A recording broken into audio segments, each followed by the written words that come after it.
دجال نہیں آیا، لیکن دجالی پیٹرن تو آپ کو ہر طرف نظر نہیں آ رہا. یہ جھوٹ، دھوکہ، منافقت، یہ خیالی دنیا، آگ کو پانی بنا کے دکھایا جا رہا ہے اور وہ کام جہنم میں لے جانے والے ہیں، لیکن اس کے اوپر ایسی ڈیکوریشن، ایسی پینٹنگ کی جا رہی ہے کہ جیسے یہی کام جنت پہ جانے کی فری ٹکٹ ہو. دجال کا سب سے بڑا ویپن کیا ہوگا؟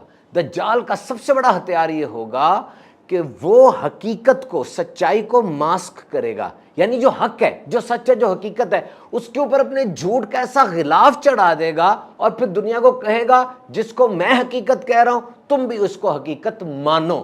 اور یہ سورہ کہف، to understand the reality, this is the biggest master class. سورہ کہف واضح طور پہ ہمیں سکھاتی ہے کہ ظاہری طور پہ جو نظر آ رہا ہے نا، ضروری نہیں کہ وہ ٹھیک ہو. اور ارشاد عالی شان ہے، جس مسلمان نے سورہ کہف کی پہلی 10 آیات حفظ کر لیں اسے دجال کے فتنے سے محفوظ کر لیا گیا. اب پڑھیے، سورہ کہف کی پہلی 10 آیات میں تو دجال کا ذکر نہیں ہے. پوری سورہ کہف میں، بلکہ پورے قرآن مجید میں لفظ دجال ہے ہی نہیں. تو پھر جناب یہی تو قرآن مجید کی بہترین بیوٹی ہے کہ یہ ایک ماسٹر پیس ہے کہ قرآن مجید کا جو ٹارگٹ ہوتا ہے، وہ اپنی آڈینس کو، اپنے قاری کو جو لیسن دینا چاہ رہا ہے قرآن مجید، وہ اتنی فصاحت و بلاغت کے ساتھ، اتنے زبردست ریفرنسز اور اتنی شاندار مثالوں کے ساتھ دیتا ہے کہ کوئی بھی انسان اس کی سچائی کا انکار نہیں کر سکتا. بالکل کلیئر ایگزامپل ہے حضرت خضر علیہ السلام، حضرت موسیٰ علیہ السلام کی. حضرت خضر علیہ السلام نے کشتی کو توڑ دیا، بچے کو مار دیا، دیوار سیدھی کر دی. ان لوگوں نے تو احسان کیا تھا، کشتی پھر بھی توڑ دی اور بچے کو قتل کیا. No clear evidence of that.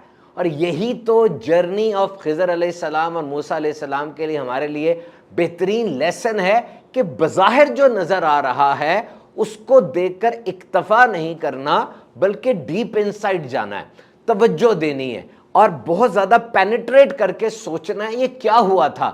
دجال ایسے کام کرے گا جو اوپر سے بڑے خوشنما، بڑے اٹریکٹیو اور ہمارے لیے بڑے فائدہ مند لگیں گے، لیکن اپنی عقل کو استعمال کر کے سوچنا ہے کہ کیا حقیقت ہے. اور اگر عقل کی سمجھ میں نہیں آ رہا اور اللہ کا حکم آ گیا تو عقل کو بھی پیچھے کر دینا ہے، اللہ کے حکم پر لبیک کہنا ہے، وہ ماننا ہے. تو دجال آ گیا، آنکھیں ہر طرف افراتفری دیکھ رہی ہیں، لیکن اللہ کی رحمت پر بھروسہ نہیں چھوڑنا. اب دجال والی ڈسکشن کو تھوڑا سائڈ پہ کرتے ہیں، دوبارہ اس کی طرف آئیں گے. بات کرتے ہیں بایولوجیکل ماسٹر کلاس. 309 سال تک وہ 7 نوجوان، وہ اولیاء اللہ، وہ سوتے رہے. اب دیکھیے، یہ اللہ کے ولی ہیں اور اللہ کے ولی کرامت ان سے ہوتی ہے اور اللہ معجزے فرماتا ہے. اور یہ کرامت اور معجزہ یہ ایک ایسا ایکٹ ہوتا ہے جو انسان کے دماغ میں نہیں آتا، عقل سے ماورا ہوتا ہے. But this is a biological master class, کیونکہ قرآن پاک کی کچھ آیات میں واضح طور پہ ایسی انڈیکیشنز ہیں جن کا میں ذکر کروں گا کہ اتنے عرصے تک کوئی اگر سویا رہے تو پھر اس کی باڈی پہ کیا امپیکٹس ہوتے ہیں. And every thing has been discussed in detail. دیکھیے، نمبر 1 وہ نوجوان تھے. یوتھ کی گرومنگ کے لیے آج جین زی کے لیے کتنا بڑا سبق ہے کہ ہم نے حق کا ساتھ دینا ہے، باطل کو چھوڑ دینا ہے، چاہے وہاں سے ہجرت کرنی پڑے. اور پھر ایک بڑی زبردست آیت مبارکہ، وی اسٹرک اوور دیئر ایئرز، ہم نے اس غار میں ان کے کانوں پر کئی برس تک تھپکا. یعنی ان لوگوں کی جو ہیئرنگ تھی، یہ میں نے قرآن پاک کی آیت پڑھی ہے سورۃ کہف کی، ان کی ہیئرنگ کو، ان کے کانوں کو بند کر دیا گیا تھا تاکہ کوئی آواز نہ جائے. بات یہ ہے کہ انسان کے جسم میں 78 آرگنز ہوتے ہیں، 78 اعضاء ہیں. صرف اصحاب کہف کے حوالے سے ایک عضو یعنی کان کی ہی بات کیوں کی جا رہی ہے؟ Because this is the basic primary surveillance system. انسان کے کان یہ پہلا سرویلنس سسٹم ہوتا ہے. آپ سو جاتے ہیں، کان تو نہیں سوتے. ان پٹ 2 طریقے سے جسم میں جاتا ہے، آنکھوں سے دیکھتے ہیں، کان سے سنتے ہیں. آنکھیں تو سو گئیں. Brain protects the sleep but it never ignores important signals from the environment. دماغ آپ کا سونے کی حفاظت تو کر رہا ہے کہ بندہ اٹھ نہ جائے، لیکن جو سگنلز انوائرمنٹ کے آ رہے ہیں اس کو اگنور نہیں کرتا. Number 1 years never switch off. Sound passes through the auditory pathway but there is no conscious processing. کان سوئچ آف نہیں ہوتے، کوئی بٹن نہیں ہے، اور جو آواز ہے وہ اس آڈیٹری پاتھ وے، جو رستہ ہے جہاں سے آواز گزرتی ہے، وہاں سے آواز گزرتی بھی ہے، لیکن دماغ اس کے اوپر کوئی کانشیس پروسیسنگ نہیں کرتا. اس کو انٹرپریٹ نہیں کرتا. ہاں کوئی بہت امپورٹنٹ وائس آئے گی تو اب اس کو وہ دیکھے گا. اگر آپ سوئے ہوئے ہیں, آپ کا نام لیا جائے, آپ کے بچے کا نام لیا جائے, تو آپ نہیں اٹھیں گے کیونکہ اس کو پروسیس نہیں کیا جائے گا. لیکن دھم کر کے کوئی چیز گر جائے, کوئی دھماکہ ہو جائے, اب آپ فوراً اٹھ جائیں گے کہ خطرہ ہے, اب دماغ آپ کو سونے نہیں دے گا. تو یہ کان جاگنے کے گیٹس ہیں. آنکھیں بھی تب کھلیں گی جب کان سے کوئی بڑی آواز اندر جائے گی. اب 3 صدیوں تک انہوں نے سونا ہے جو اللہ تعالیٰ نے ان کا مقدر فرمایا.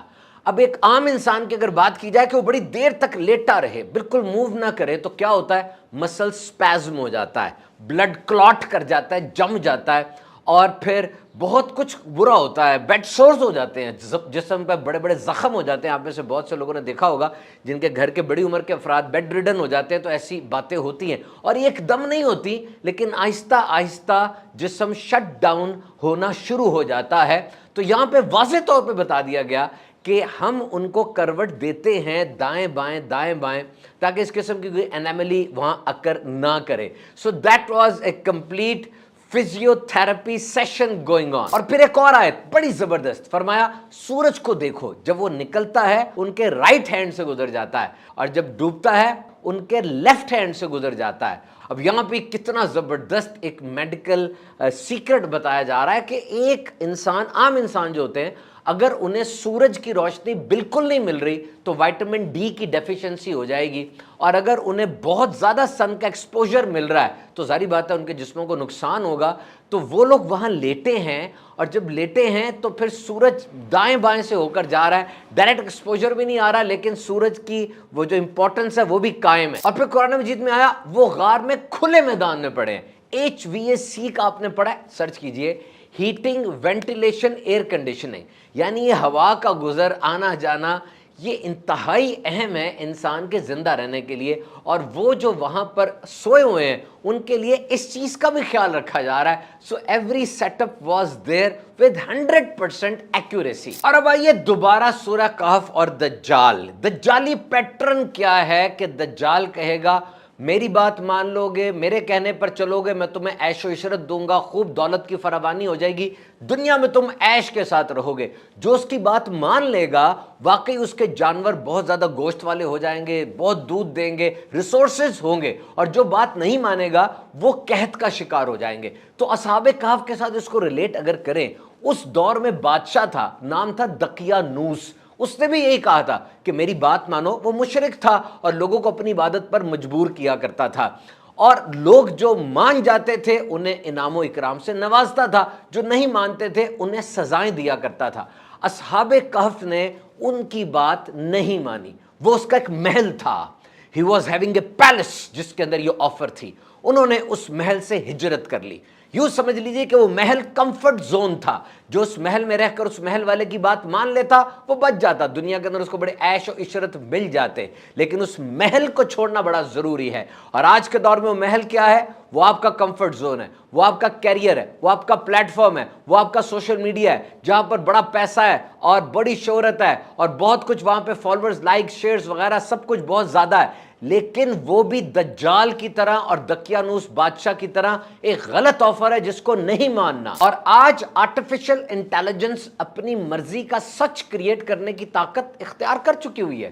اور یہ دیکھ لیں آپ, آرٹیفیشل انٹیلیجنس آرٹیفیشل نیریٹیوز بنا رہی ہے, اپنی مرضی کا بیانیہ بنا لے گی, ایک دم سے زیرو کو ہیرو اور ہیرو کو زیرو قرار دے دے گی. تو اگر آپ ہر چیز کو, خاص طور پہ اپنی زندگی کو, مشین کی اور سکرین کی نظر سے دیکھنے کے عادی ہو چکے ہیں, تو یاد رکھیے دجال تو اس سے کوئی اور بڑی سپر ٹیکنالوجی لے کر آئے گا, اس کے جال سے ہم کیسے بچیں گے؟ دجالی پیٹرن پر یہ سورت ہمیں کس طرح گائیڈ کر رہی ہے. آگے بڑھنے سے پہلے میں سورت کا آپ کو مختصر تعارف دے دوں. سورہ کہف یہ مکہ مکرمہ میں نازل ہوئی, 12 رکوع ہیں, 110 آیات ہیں. کہف کا مطلب ہے غار. مینلی سورہ کہف میں 4 ٹاپکس ہیں. آیت نمبر 9 سے لے کے آیت نمبر 26 تک وہ 7 اصحاب کہف جو اولیاء اللہ ہیں ان کا پورا واقعہ بیان کیا گیا. آیت نمبر 83 سے 99 تک بادشاہ ذوالقرنین رضی اللہ تعالیٰ عنہ کا واقعہ بیان کیا گیا, جو دنیا پر حاکم تھے اور مشرق اور مغرب میں بڑی دور تک سفر کر کے تشریف لے گئے. اور آیت نمبر 32 سے 44 تک 2 مردوں, 2 میلز کا واقعہ بیان کیا گیا, جن میں غیر مسلم ایک مسلم ہے، اور بڑے بہترین انداز سے دنیا کے ایک اہم حقیقت کی منظر کشی کی گئی۔ اس کے علاوہ بھی مضامین ہیں جن میں حضرت آدم علیہ السلام کو فرشتوں نے جو سجدہ کیا اس کا ذکر بھی موجود ہے۔ ایکچولی مشرکین نے 3 کوشچنز کیے تھے نبی کریم صلی اللہ تعالی علیہ وسلم سے۔ روح کے بارے میں پوچھا، حضرت ذوالقرنین کے بارے میں پوچھا، اور اصحاب کہف کے بارے میں پوچھا۔ روح کے بارے میں جواب سورہ بنی اسرائیل جو سے پہلی صورت ہے اس میں دے دیا گیا، اصحاب کہف اور ذوالقرنین رضی اللہ عنہ کے بارے میں جواب وہ سورہ کہف میں دیا گیا۔ دجال دنیا کے تمام وسائل پر قبضہ کرنے کی کوشش کرے گا اور پھر منوپلی بنا کر لوگوں کو صراط مستقیم سے ہٹائے گا، بتائے گا، ریسورسز اس کو ملیں گے جو میری بات مانے گا۔ سورہ کہف کے اندر جو 2 مردوں کی مثال دی گئی، ایک غیر مسلم ہے ایک مسلم ہے، اور جو غیر مسلم ہے اس کے پاس کھجوروں کے باغ ہیں، اس میں انگور بھی ہیں، بیچ میں نہر بھی چل رہی ہے، سونا چاندی کنبہ قبیلہ بہت زیادہ ہے، اور وہ جو مسلمان ہیں وہ اللہ پر ایمان رکھنے والے خدا ترس بندے ہیں۔ یہ جو غیر مسلم ہے اس کو پیداوار بھی بہت زیادہ ہوتی ہے۔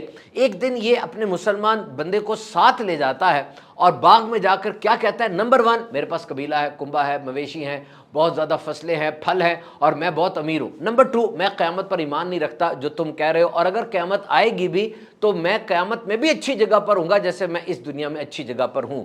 یہ بات سن کر جو مسلمان ہیں، خدا ترس ہے، ایمان والے ہیں، وہ کہتے ہیں میں تجھ پہ حیران ہوتا ہوں کہ وہ رب جس نے تجھے نطفہ سے انسان بنایا اور انسان کے بعد تجھے ایک عقل دی، تو کیوں اس کی نعمتوں کا شکر ادا نہیں کرتا؟ یہ سب کچھ پلٹ سکتا ہے۔ اور پھر ایسا ہی ہوا، وہ جو بندہ اتراتا تھا، متکبر تھا، غرور کرتا تھا، بجلیاں گریں، اس کا سارا کھیت کھلیان سب تباہ و برباد ہو گئے۔ اور آج اس دجالی پیٹرن کو دیکھیے، ہر جگہ پہ دولت کو ہی عزت کا معیار بنا دیا گیا ہے۔ یاد رکھیے، اگر آپ کی ذات کی قیمت اثاثوں سے جڑی ہوئی ہے تو وہ بندہ جو معیشت پر کنٹرول کرتا ہے وہ آسانی سے آپ کی ذات کو ہیک کر لے گا، چاہے وہ دجال ہو یا دجال کا کوئی بھی شارٹ ورژن ہو۔ اور پھر دجال میکسیمم ورلڈ پر قابض ہو جائے گا، اس کے پاس حکومت آ جائے گی۔ اور یہاں حضرت ذوالقرنین رضی اللہ تعالیٰ عنہ کا واقعہ کہ آپ پوری دنیا پر حاکم تھے، مشرق تک گئے، مغرب تک گئے، لیکن اتنی شان و شوکت، اتنی بڑی سلطنت کے باوجود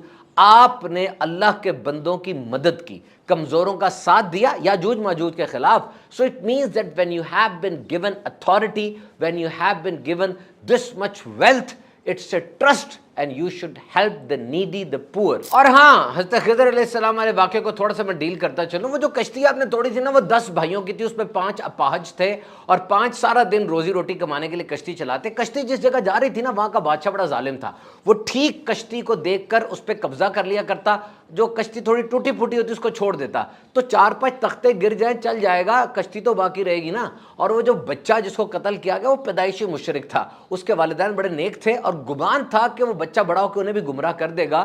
اور پھر اللہ نے انہیں بیٹی دی جو نبی کے عقد میں آئیں، اور پھر ان کی نسل میں اور نبی ہوئے جس سے ایک امت کو فائدہ ہوا۔ اور وہ جو دیوار سیدھی کی تھی وہ 2 لڑکوں کی تھی، اسرم اور سریم کی۔ ان کی 8ویں 9ویں پشت میں جو باپ تھا وہ بڑا نیک تھا، اور انہوں نے ایک خزانہ اس دیوار کے نیچے چھپایا تھا، اگر وہ دیوار گر جاتی وہ خزانہ دب جاتا۔